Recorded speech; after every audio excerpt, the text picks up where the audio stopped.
Karim grandit dans le 19e arrondissement de Paris, entre les HLM décrépits et les cours d'école jonchés de gravats. Fils d'une mère femme de ménage et d'un père absent, il apprend vite à compter les euros. À 10 ans, il vend des bonbons à la sortie du métro Crimée pour aider à payer l'électricité.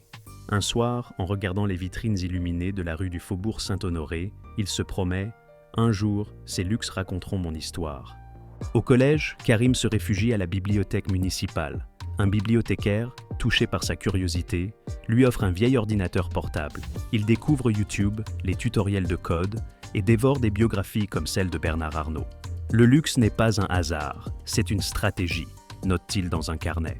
À 16 ans, il monte un site rudimentaire pour revendre des vêtements de seconde main et gagne ses premiers 500 €. À 18 ans, sa mère tombe malade. Karim abandonne ses études pour travailler comme livreur de nuit. Mais un soir, épuisé, il se fait voler son vélo électrique. Au commissariat, un policier lui lance « Dans ta cité, c'est ça ou être dealer ». Choqué, il décide de risquer tout.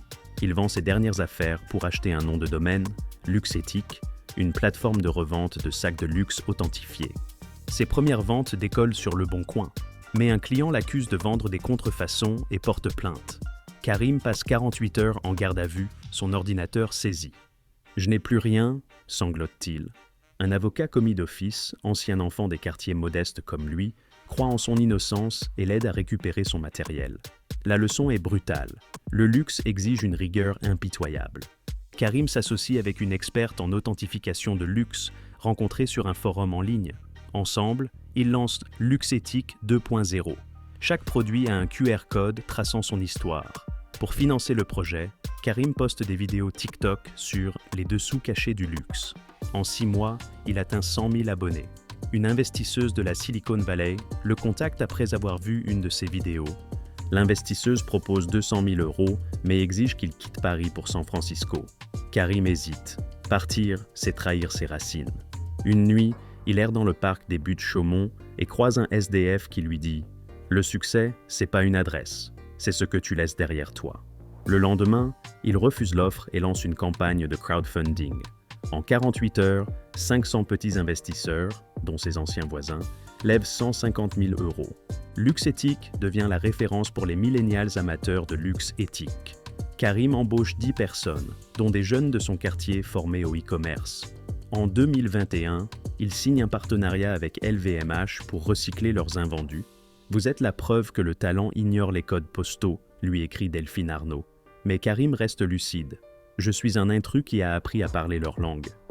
Un ancien associé pirate le site et vole les données clients. La presse s'emballe. Luxétique, un rêve trop beau pour être vrai? Karim, accusé de négligence, voit son entreprise frôler la faillite.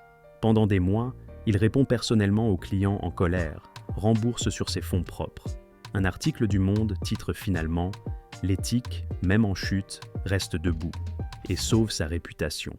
En 2023, Karim ouvre une école gratuite d'e-commerce dans son ancien collège. « Je n'enseigne pas le luxe, j'enseigne l'audace », explique-t-il.